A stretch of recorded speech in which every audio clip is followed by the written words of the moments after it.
Hello, I'm Casey Aiken, and this is 21 This Week. Coming up next, is OMalley still presidential material, or has the Maryland Healthcare Exchange tarnished his image?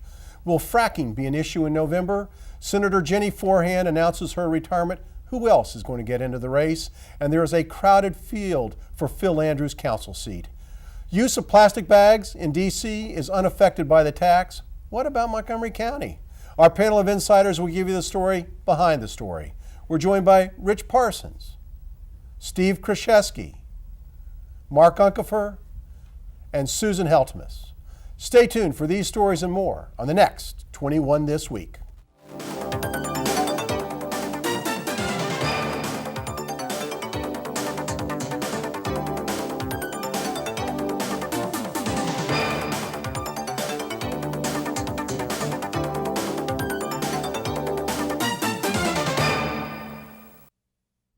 On the opening day of the Maryland General Assembly, opponents of gas drilling rallied in support of the state's moratorium on the controversial technique of hydraulic drilling known as fracking. Rich, do opponents of fracking dislike the people of Western Maryland who can benefit from the drilling, or are they just championing an environmental cause? Well, they're championing an environmental cause for sure, and I don't know what they have against the people of Western Maryland, Casey. It's a fine place, but it is a place that needs jobs. You know, my take on this is we've got a lot of people in Maryland that have made their careers out of fighting every energy solution, because every energy solution has some impact somewhere, whether it's killing bats with wind farms or visual pollution, and there's no one answer out there. So it seems to me that it's a lot of to do over yet another thing that could potentially bring jobs to Western Maryland. Susan, isn't energy independence a national issue of importance? And should national strategic concerns, especially with what's going on in the Middle East, sometimes outweigh the dangers to the environment? I think what happened in West Virginia this last week, where the water was contaminated, shows you how serious these issues can be. And when you look at fracking, we've learned from oil spills in the Gulf that pipes can break. They put down chemicals that are carcinogenic and that radioactive materials. And what I just noticed in getting prepared for today was that water leakage can foul the water tables there. But what's interesting, if they catch the water that comes up that's tainted, they're going to put it in tanks on the property. So are there going to be water tanks in perpetuity? Susan, there is no way that any industry can be perfectly safe. They do the best they can. There has to be some limits and some danger to all industrialization. No, I think this is not one of those that we should risk. And what's more important is, in most areas now, they are not going to fracking for energy. They are going to wind and solar power. That's where this country is headed. The problem is wind and solar don't produce. Steve, Casey, what this really is property rights. If I own 50 or 100 acres, I should be able to use the minerals in that land, as long as I do it and I don't affect any other landowners. I think the environmentalists are just afraid of fracking because it sounds scary, hydraulic fracking. But they're going down 3,000 or 4,000 or 5,000 feet.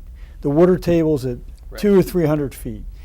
No way does it affect the water table. What happened in West Virginia was a failure of a retaining wall, and that shame on that company, and that company will pay. And that gets to the point, if we're going to be doing this, there ought to be some tough regulations on these companies, and we ought to be really looking at that angle of it, but I don't think we should be going as far as prohibiting them from doing it. But waters have been poisoned. I was going to say, this is something that fracking has transformed the state of Pennsylvania in terms of the jobs and the tax revenues and the revenues that landowners have gotten, and it's that just over the border from Maryland. It's really time for Maryland to be able to take advantage of that. But water has been tainted in Pennsylvania. I mean, what is it? Is it if it's 50 people, 100 people, 1,000 people, when is it acceptable though? We forever pollute water, and I think that it's one of those things that Casey, if we turn off the lights for 800,000 people, isn't that an answer too? But we're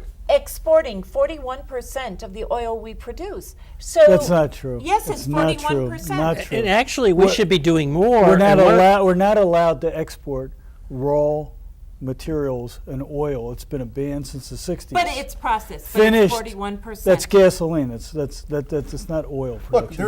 Look, we have a once again, we have a situation of political unrest in the Middle East. We're dependent on oil from the Middle East. Why don't we use the resources we have available?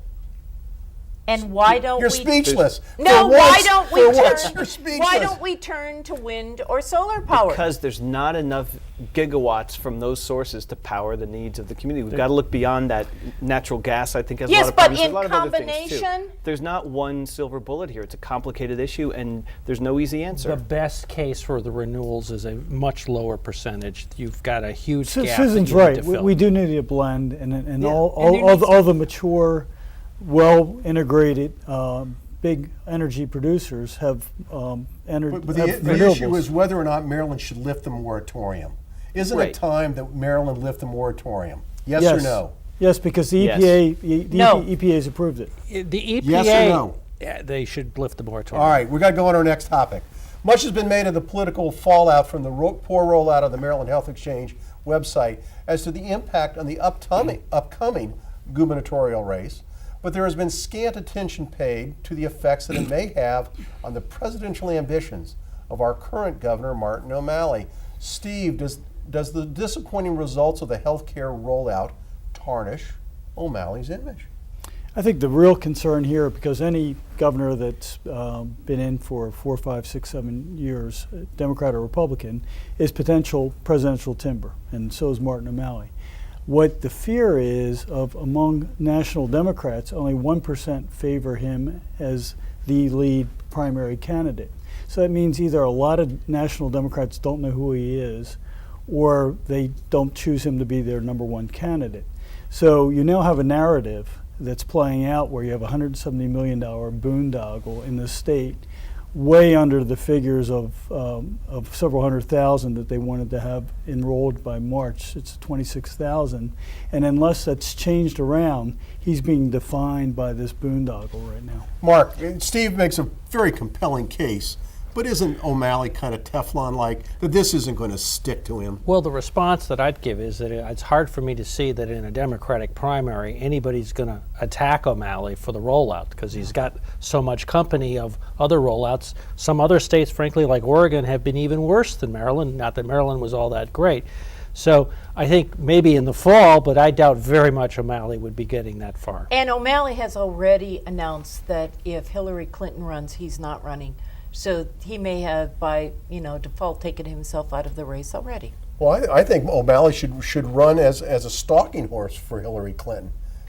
Hillary, Susan, you roll your eyes like Hillary's a done deal. No, I'm not saying that. But don't you remember that in the last presidential primary in 2008, she didn't win? No, but what he has said is if Secretary Clinton runs, he will not run.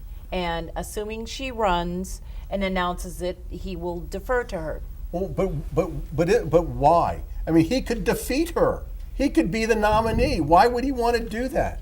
I think in the grand scheme of things within the Democratic Party, Maryland is a small state.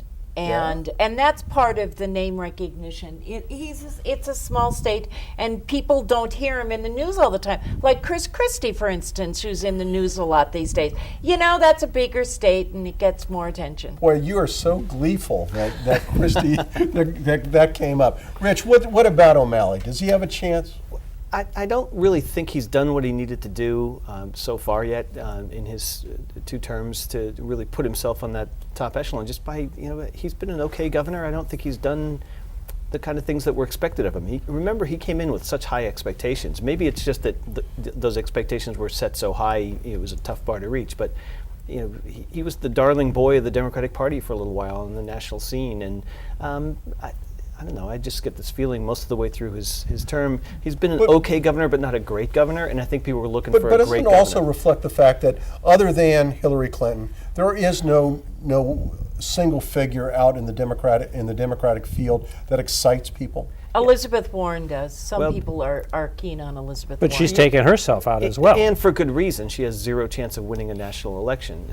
So true. it's good reason to take yourself out. But Hillary Clinton does excite people, and I think that is really, if you were to bet money on this race, that's where you'd put it, I would think. And Hillary Clinton also brings excitement even to Republicans, I know. I mean, she isn't just the Democratic darling. Wait a minute, Republicans. Different kind of Let me excitement. ask It's a you- different kind of Let me ask the Republicans here.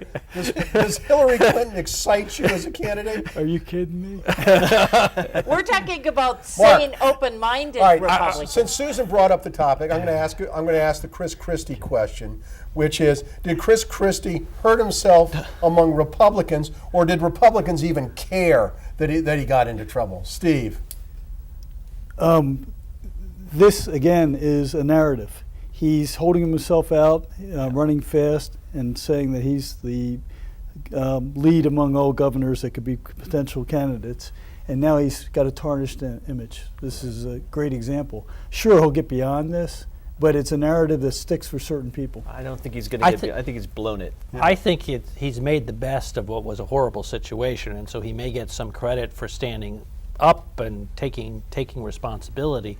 But you're right. If that's all people know about him, he's got a problem. All right. And he's too liberal to win a primary anyway. And now he's more of a bully than he was thought of in the beginning. Boy, you follow the talking points, Susan. That's No, I really don't. important. When we come back from this short break, the local political races are drawing multiple candidates, and has the tax on plastic bags reduced their usage? Stay tuned.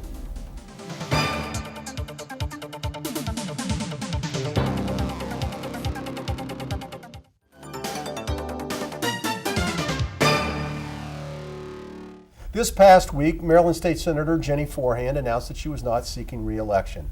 This, along with the 2 vacancies on the county council, has attracted an interesting array of political candidates. Susan, who's running for Jennie's seat? There are 2 people now who are announced thus far. Delegate Louise Simmons, who has $102,000, and Cheryl Cameron, the former delegate, who has about $50,000. I don't think either one of them are someone that Jennie Forehand would want to endorse at this point. And there are those in 17 who are looking for yet another candidate for whom they can go behind and really embrace and support. So they only have a couple more weeks, so it'll be interesting to see if someone else comes out of the woodwork. When's the filing deadline? February something, 12th. 24th. 20, no, is it the 20th? It's in the 20s, yeah. Yeah. There's a Republican candidate, right? There will be. There is not now. And you say that with draft certainty. point- You say that with certainty. It's like a draft pick to be determined, but I'm sure there will be. TBD. Yes, to be determined. To be determined. Now, there are 2 vacant We county want to council keep seats. Susan guessing. We Okay. really don't want her to get. Now, there are 2 vacant county council seats. Are you going to be able to field a candidate for either of those? I frankly think more of the focus is going to be in the Craig Rice seat, but yes, I do expect candidates in both of those districts. The Andrews and the Urban District? Yes. Okay. Well, this creates an interesting dynamic, not only for the county council races, but also for this show, because we have another 3 minutes to kill. So, so let's talk a little bit about the county council races. Is there a tilt, more to the middle, or are we going to continue the leftward tilt that we've seen with other county council races? What do you think, Rich? Well, I think the field is still very much shaping up. So I think in a few weeks we'll get a much clearer picture once the filing deadline comes around of who's in, who's out. There is a growing crowd coming into that 3rd district, Phil Andrews' seat. And, Well, Rockville Councilman Tom Moore is looked at as kind of a moderate. And, Right. then Mayor Sid Katz Katz. from Gaithersburg and Councilperson Ryan Spiegel from Gaithersburg. Those are the 3 announced candidates at this Right. point. So, and there could be more, because you don't get an open seat like that often. Right. And what I think, you talk about the urban seat, what I find intriguing are the people, 18 people applied 18. for the vacancy that the council is going to appoint. 18 people, and they all promised that they wouldn't run in the fall, that they're going to be a caretaker for the seat. I believe the council is going to interview 12, maybe only 11 now because one of the people backed off, but that's a lot of people, and I was blown away by that number. It shows you what unemployment's I was like. going to say, and the salary. Well, maybe. But beyond the temporary filling of that seat, how many real candidates are going to run when it's up for election? I in the fall? think there are a fair number of credible candidates. One that people keep talking about is Tom Hucker, the delegate from District 20, who used to head up Progressive Montgomery, then it became Progressive Maryland. He's a delegate in 20. And then... Did I hear Dutchie was thinking of running? Well, she might run in the Berliner district, District 1, not in that district. But in Evan Glass, who's an activist, Tom Hucker is the one who really has the name recognition down there.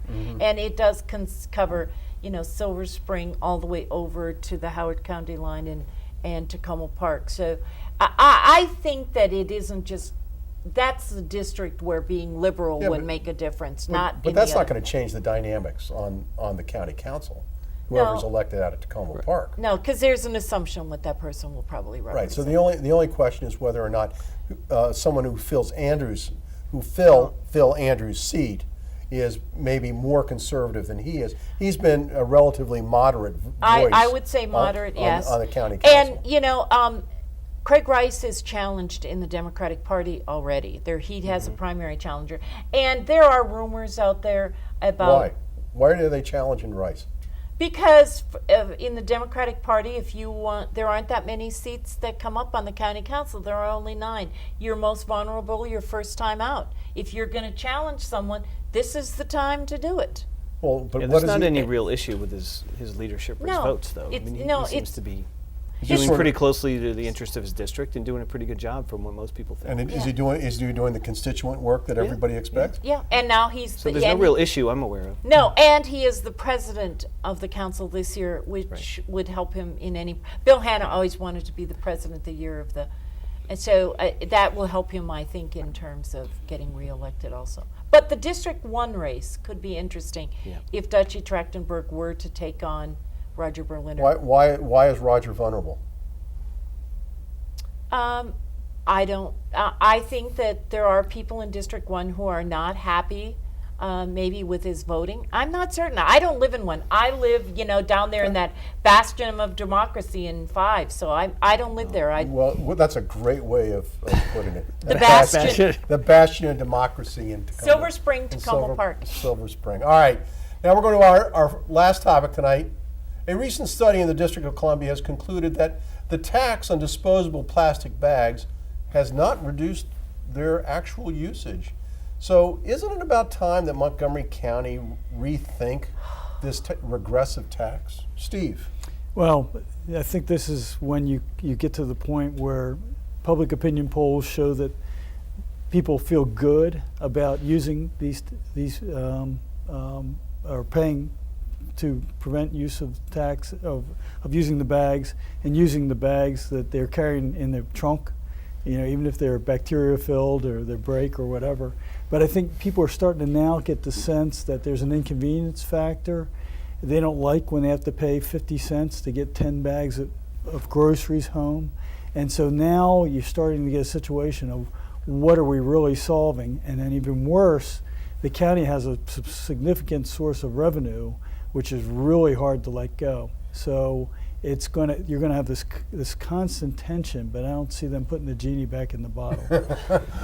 Rich, in fact, Leggett, vetoed a bill that would have eliminated the tax on paper bags. So are we going to see any rethinking about the plastic bag use or the tax on bags? I don't think that the tax on plastic bags is going anywhere, and I think there is support for it. From just anecdotal evidence, it does seem to be reducing the usage of the bags, because every time I go into the store, and most of the people I talk to have the same reaction, most people are actually not getting the bags, and that didn't used to be the case. If you look at the amount of money that's being paid as tax, it would suggest otherwise. Well, but I think It's the going overall down. bottom line is just in my own travels around the county, I don't see as many plastic bags stuck in the tree branches and by the side of the road.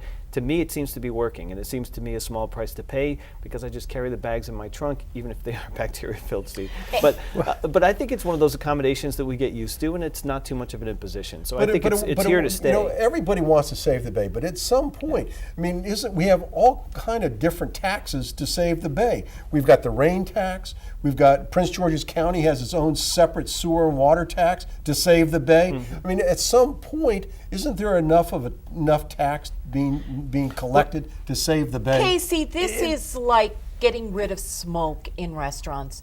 You know, people just accommodate and they don't mind. And I almost knew you were going to talk about this. When I was at Safeway and Giant this week, I just casually polled a few people, and Rich is right. People don't mind it. When you did your polling, what did you ask them? It was in what are Tacoma your Park feelings? too. Do you say, do you mind paying the No, tax? I Or say, said, God, what I are- hate this tax. No, I asked, what are your feelings about carrying your own bags as opposed to getting a bag in the store? And people didn't mind. From young to old, people do it. And you see very... This is a nuisance tax that is, I think, symbolizes or crystallizes the kind of nanny state that we live in Montgomery County. And I think it's an important question to take a look at is it really helping the bay? It is. Well, the evidence, let's look at where the pollution for the bay is coming from. It's not coming from the plastic bags. It's coming down from the Susquehanna. No, it's coming down from Pennsylvania and Delaware. In Delaware and the Susquehanna. We don't want to make it worse, though. This Mark, is just Mark, feel you're, good. You're asking something that's impossible because remember the genesis. The genesis of this was in Washington, D.C., and it was based on an annual Boy Scout cleanup of the Anacostia. And anecdotally, they said year over year that they were collecting 5,000, 6,000 bags. And they said when they enacted this tax, there were maybe 1,000 or 2,000 less. So based on that annual cleanup, now we don't know if there's the same 22 Boy Scouts or not. But they don't have any way to measure the past. You're ruining the debate with facts. It's just, that's not what this show is all about. And it's they're doing it across the country. You're banned, Kreseski, from this show. Stay tuned for parting shots.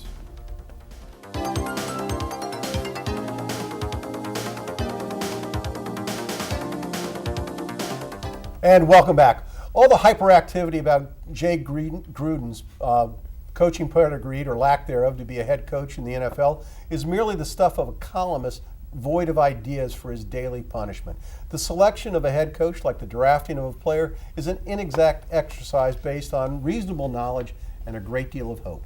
Like the present-day Washington Redskins, the Pittsburgh Steelers were once considered the doormats of the league, and between 1945 and 1971, the year before they hired Chuck Noll, the Steelers had only 6 winning seasons in 27 years. And overall, in the 3 years immediately preceding the hiring of Noll, the Steelers were a combined 12 wins and 30 losses, a winning percentage of .285. But in the 3 years after hiring Noll, the Steelers were 31 wins, 10 losses, and a tie. Now, no one knew how good a coach Chuck Noll would be because like Gruden, he was an NFL lifer as an assistant coach who never held a coaching job in college or the NFL until he got a break when Don Shula recommended him for the Pittsburgh job. Now, I don't know if Jay Gruden will be a good, bad, or indifferent coach, but I grow weary of the endless speculation that fills the air. So go Jay, go Dan, and go Washington Redskins. And now with their own parting shots, Susan Heltemes. The Democratic machine in Maryland is abuzz with rumors these days. And this week, the reports came out for money raising. And at the moment, the Brown Almond team has $7 million. And this last year, they raised $5.4 million, whereas Gansler has $6 million, and this last year raised $1.7 million. So in addition to the negative news that's been coming out, there is now rumor that John Delaney is considering running for governor and has been polling. Well, I got the infamous poll Wednesday night. There's a lot of negativity about the other 3 candidates, including Heather Mazur, and a lot of nice things about John Delaney. So is John Delaney going to run?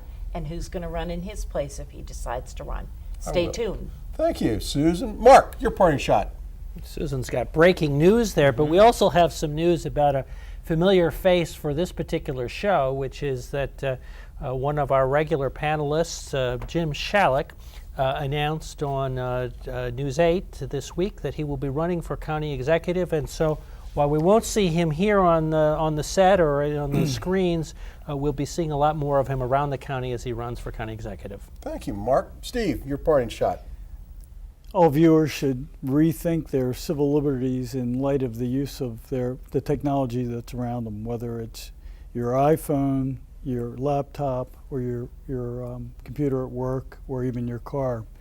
With the NSA spying on both internationally and domestically, the IRS blunting the use by nonprofits of their data, the failure of either state or federal healthcare websites, you have to wonder about this, plus the commercial issues of loss of tax revenue. So pay attention and get involved in the debate. Rich, you're going to have to bat real fast. Okay, I just wanted to send a quick shout out to Françoise Carrier, who announced she's going to be leaving her position as chairman of the Montgomery County Planning Board.